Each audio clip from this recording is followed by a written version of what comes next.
حضور صلی اللہ علیہ وآلہ وسلم نے جو خواب میں میرے آئے وہ مجھے کس طرح سے گائیڈ کیا گیا، اور وہ سارا کچھ میں آپ کو انشاءاللہ تعالیٰ نیکسٹ ویڈیو میں جو ہے نا وہ ڈیٹیل کے ساتھ بتاؤں گی۔ اگر آپ کے دل میں جستجو ہے تو اللہ پاک آپ کے راستے کھول دیں گے، اور اگر آپ درود پاک پڑھتے ہیں تو حضور صلی اللہ علیہ وآلہ وسلم آپ کی رہنمائی فرماتے ہیں خواب کے ذریعے سے۔ السلام علیکم مائی یوٹیوب فیملی، کیسے ہیں آپ سب؟ امید ہے آپ سب ٹھیک ہوں گے۔ الحمدللہ جی میں بھی بالکل ٹھیک ہوں، اور ایک نئی ویڈیو کے ساتھ آپ کی خدمت میں حاضر ہوں۔ یہاں پر مہک کے لیے میں اعتکاف کی جگہ بناؤں گی۔ آج وہ کہی تھی ماما میں بیٹھوں گی۔ مہک مطلب چھوٹی سی تھی تب سے بیٹھ رہی ہے، پہلے مطلب نفلی رکھتی تھی، اور اب جو ہے نا وہ ماشاءاللہ سے پچھلے سال بھی بیٹھی ہے، دادوں کے ساتھ بیٹھی تھی، اس بار جو ہے نا اکیلی بیٹھ رہی ہے گھر پر۔ مطلب ابھی اتنی عمر تو نہیں ہے لیکن پھر بھی وہ کہہ رہی تھی ماما میں بیٹھوں گی۔ میں نے کہا 10 دن بہت زیادہ ہوتے ہیں، کس طرح بیٹھو گی؟ میں نے کہا نفلی آپ کر لو ابھی، لیکن اس نے کہا ماما میں 10 دن ہی کا بیٹھوں گی۔ تو پھر میں نے زیادہ فورس نہیں کیا، میں نے کہا کہ چلے اگر اس کا دل ہے تو بیٹھ جائے، گھر پر ہی ہے۔ تو یہاں پر بس میں اس کے لیے جگہ بنا رہی تھی تھوڑی سی، میں اس کے لیے ساتھ پہ نا ڈیکوریشن وغیرہ کر دوں گی۔ چلیں بچے جو ہے نا وہ اس طرح سے تھوڑے سے خوش ہو جاتے ہیں۔ ساتھ ساتھ جو ہے نا میں تیاری کرتی رہوں گی، اور کچھ سوال ہیں ان کے جواب بھی دینے ہیں مجھے۔ یہاں ایک سوال آیا تھا سسٹر کا، اس نے پوچھا تھا آپ ہی یہاں پر مطلب سمجھ ہی نہیں آتی بندہ کون سا جو ہے نا کس چیز پر عمل کرے کس چیز پر عمل نہ کرے، مطلب کوئی کیا بتا رہا ہوتا ہے کوئی کیا بتا رہا ہوتا ہے، ہر فرقے کا اپنی اپنی چیزیں بتا رہے ہوتے ہیں، کچھ بھی سمجھ نہیں آتا۔ جب ہم دین سیکھنا چاہتے ہیں تو ہم کیسے ہمیں پتہ چلے گا کہ یہ چیز ٹھیک ہے اور یہ چیز غلط ہے؟ یہاں پر سب سے پہلے میں آپ جتنی بھی نیو جنریشن ہے، جتنے بھی بچے بچیاں ہیں جو دین سیکھنا چاہتے ہیں، جو علم سیکھنا چاہتے ہیں، وہ میری بات غور سے سنیں، میں جو آپ کو بتانے والی ہوں۔ آپ اگر آج کل کے مولویوں سے دین سیکھنا چاہتے ہیں نا تو آپ بالکل بھی نہ سیکھیں۔ یہ جو ٹی وی پر مولوی آ رہے ہیں، یہ جو لفافہ مولوی ان کو کہہ لیں، یا یہ گنگے بہرے مولوی، جب حق یا ناموس رسالت کی بات آتی ہے تو یہ بولتے نہیں ہیں، یہ گنگے بہرے بن جاتے ہیں، یہ حق کی بات نہیں کرتے، یہ جو ہے حکومت سے ڈرنا شروع ہو جاتے ہیں، یہ اداروں سے ڈرنا شروع ہو جاتے ہیں، یہ گنگے بہرے بن جاتے ہیں۔ تو ایسے مولویوں سے دین کا علم مت سیکھیں، آپ گمراہ ہو جائیں گے۔ دین آپ نے سیکھنا ہے نا، اگر آپ چاہتے ہیں کہ آپ اسلام کے متعلق جانیں، اللہ اور اس کے رسول کے متعلق جانیں، تو آپ نے صرف ایک ہی چیز دیکھنی ہے، وہ کیا ہے؟ سنت رسول صلی اللہ علیہ وآلہ وسلم کا مطالعہ کیجئے۔ آپ نے قرآن و سنت کو دیکھنا ہے، آپ نے انبیاء اکرام کی زندگی پڑھیے، آپ حضرت رابعہ بصری رحمۃ اللہ کی زندگی پڑھیے، آپ شیخ عبدالقادر جیلانی کی زندگی کو پڑھیے، آپ اولیاء اللہ کی زندگی کو پڑھیے۔ اگر آپ نے اسلام سیکھنا ہے، دین کو سیکھنا ہے، تو آپ اولیاء اللہ کی زندگی کو پڑھیے کہ انہوں نے اللہ تک وہ کس طرح سے پہنچے۔ آپ حضرت عائشہ رضی اللہ تعالیٰ عنہ کی زندگی دیکھیں، حضرت ابوبکر صدیق رضی اللہ تعالیٰ عنہ کی زندگی دیکھیں۔ اگر آپ دین سیکھنا چاہتے ہیں، قرآن و سنت کو خود سیکھیں، سیرت النبی صلی اللہ علیہ وآلہ وسلم کو پڑھیے، آپ کو قرآن بھی سمجھ آ جائے گا۔ حضور صلی اللہ علیہ وآلہ وسلم کی زندگی کو دیکھیں کہ انہوں نے زندگی کس طرح سے بتائی، آپ پڑھتے جائیں گے، محبت آپ کے دل میں اترتی جائے گی اللہ اور اس کے رسول صلی اللہ علیہ وآلہ وسلم کی۔ یقین جانیے آپ سیرت کی کتابیں پڑھیں گے نا تو آپ کے دل میں وہ محبت پیدا ہوگی، اور آپ کی آنکھوں سے وہ آنسو بہیں گے جو کہ بیش بہا قیمتی آنسو ہوں گے۔ تو بجائے نام نہاد لفافہ مولویوں سے دین کا علم سیکھنے کے، آپ ان کتابوں کو پڑھیے۔ اچھا، میں نے پچھلی ویڈیو میں آپ سے ایک بات کی تھی، جب مجھے دین کا علم سیکھنے کا شوق پیدا ہوا تو میں نے سوچا کسی مدرسے میں جاتی ہوں جہاں سے سیکھوں گی، تو وہ مطلب کمپلیٹ بات، وہ تو ٹاپک اور تھا، اس پہ بات میں نے کی۔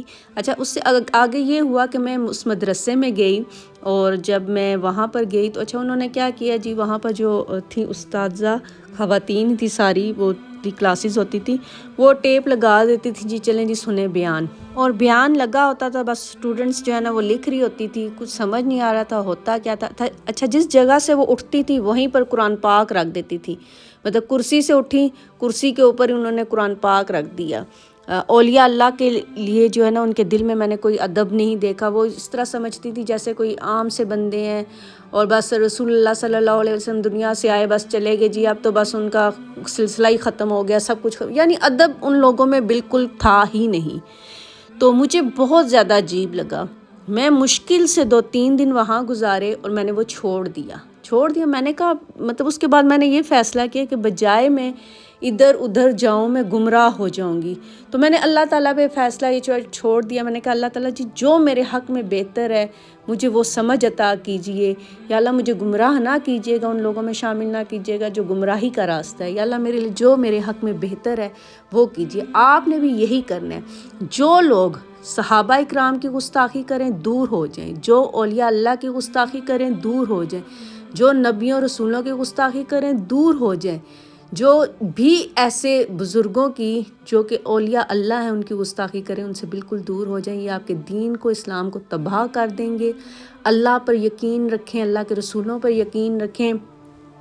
اور اگر آپ چاہتے ہیں کہ اللہ اور اس کے رسول کے قریب ہوں تو اللہ کے ولیوں کی بھی عزت آپ پر جو ہے نا وہ فرض ہے. آپ کی رسپیکٹ ان کی جو ہے نا فرض ہے. آپ ان کی توہین نہیں کر سکتے، نہ صحابہ اکرام کی کر سکتے، نہ اولیاء اللہ کی توہین کر سکتے ہیں. اگر آپ نے اللہ تعالیٰ کو پانا ہے تو ان کی زندگیاں پڑھیں کہ انہوں نے اللہ تک رسائی کیسے حاصل کی، یہ اللہ تک کس طرح پہنچے. اسی لیے میں کہتی ہوں آپ کتابیں پڑھیں اور ان کی زندگیاں پڑھیں کہ انہوں نے اللہ تک کس طرح سے رسائی حاصل کی. آپ وہ پڑھیں تو آپ جو ہے نا آپ کا دل صاف ہوگا، آپ کا دل اللہ تعالیٰ کی طرف مائل ہوگا، اللہ کے رسول صلی اللہ علیہ وآلہ وسلم کی طرف مائل ہوگا جب آپ کتابیں پڑھیں گے. اگر آپ آج کل کے مولویوں کو دیکھیں گے ٹی وی پر، ان کو سنیں گے تو آپ اپنے دین کو برباد، ایک تو آپ کنفیوز ہو جائیں گے، آپ کو سمجھ نہیں لگے گی کیا ٹھیک ہے کیا غلط ہے. تو میں بہت ہی زیادہ مخلصانہ آپ کو مشورہ دے رہی ہوں، آپ کتابیں خریدیں اور ان کی زندگی جو انہوں نے گزاری وہ پڑھیں. تو آپ خود دیکھیے گا کہ آپ کے دل میں کتنی محبت اللہ اور اس کے رسول کی صلی اللہ علیہ وآلہ وسلم کے لیے پیدا ہوگی، اور ایسی محبت ہوگی جو کہ لازوال ہوگی، جس کا کوئی اینڈ نہیں ہوگا انشاءاللہ تعالیٰ. اور بے تحاشا محبت جو ہے نا وہ آپ کے دل میں پیدا ہوگی. یہاں پر ایک سسٹر نے سوال کیا. السلام علیکم. وعلیکم السلام. انہوں نے کہا ہے کہ ہر بیوی ایسی نہیں ہوتی کہ وہ ہسبینڈ سے کہے کہ حرام کی کمائی جو ہے نا کہ وہ آپ لے کر آئیں. کچھ بیویاں ایسی ہوتی ہیں جو منع کرتی ہیں کہ حرام کی کمائی نہ لے کے آئیں. کہتی ہیں میں اپنے ہسبینڈ کو جو ہے وہ منع بھی کرتی رہتی ہوں لیکن وہ پھر بھی اس طرح سے کماتے ہیں تو میں بہت زیادہ تکلیف اور پریشان ہوں، مجھے اس کا جواب دے دیں. تو یہاں پر سسٹر میں سمجھ سکتی ہوں آپ کی تکلیف، آپ کی پریشانی.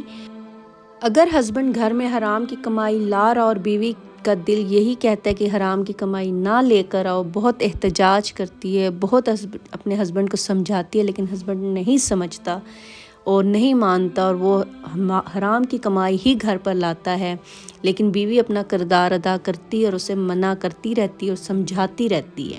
یقیناً ایسی بہت سی خواتین ہیں جو نہیں چاہتی کہ حرام کی کمائی کھائیں اور اللہ اور اس کے رسول صلی اللہ علیہ وآلہ وسلم سے دور ہو جائیں. یہاں پر میں آپ سے ایک ہی بات کہوں گی، میں ہمیشہ کہتی ہوں کہ جب کوئی راستہ نظر نہ آ رہا ہو، کچھ سمجھ نہ آ رہا ہو تو اللہ تعالیٰ پر چھوڑ دیں، اللہ تعالیٰ سے مدد مانگیں. یا اللہ آپ ہی مدد کرنے والے ہیں، یقین جانیں اللہ تعالیٰ مدد کرتے ہیں. اس یقین کے ساتھ اللہ تعالیٰ سے مانگیں کہ اللہ تعالیٰ مدد کریں گے آپ کی، اور ہر صورت میں کریں گے. آپ صرف اس چیز پر اللہ تعالیٰ سے ہر وقت یہ دعا کریں، یا اللہ مجھے حلال رزق عطا فرما، یا اللہ مجھے غیب سے حلال رزق عطا فرما. اللہ تعالیٰ آپ کے لیے راستے کھول دیں گے اور آپ کے گھر میں حرام کمائی آنا بند ہو جائے گی. صورتحال کچھ بھی ہو، اللہ تعالیٰ کوئی بھی سبب کریں آپ کے لیے آسانی ہو جائے گی اور حرام کی کمائی آپ کے گھر میں آنا بند ہو جائے گی اور حلال رزق کے دروازے آپ کے لیے کھل جائیں گے. آپ نے اللہ تعالیٰ سے مدد مانگنا ہے. وہ تمام بہنیں جو حرام سے بچنا چاہتی ہیں، بلکہ میں یہ کہتی ہوں آپ سب کو دعا کرنی چاہیے، ہر مومن مسلمان مرد و عورت کو، کہ یا اللہ ہمیں حلال رزق عطا فرما، یا اللہ ہمیں حلال رزق عطا فرما.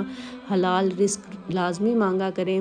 جن گھروں میں جن بچوں کی پرورش حلال رزق کے اوپر ہوتی ہے وہ بچے فرما بردار، اللہ تعالیٰ کے نیک اور اللہ تعالیٰ کے ولی بنتے ہیں. اور اگر آپ اپنی نسلوں کو بچانا چاہتے ہیں تو حلال رزق کا تقاضا اللہ تعالیٰ سے ضرور کرتے رہا کریں، اپنی استطاعت کے مطابق مانگتے رہا کریں. مانگنے میں کیا حرج ہے، اللہ تعالیٰ سے مانگتے رہیں.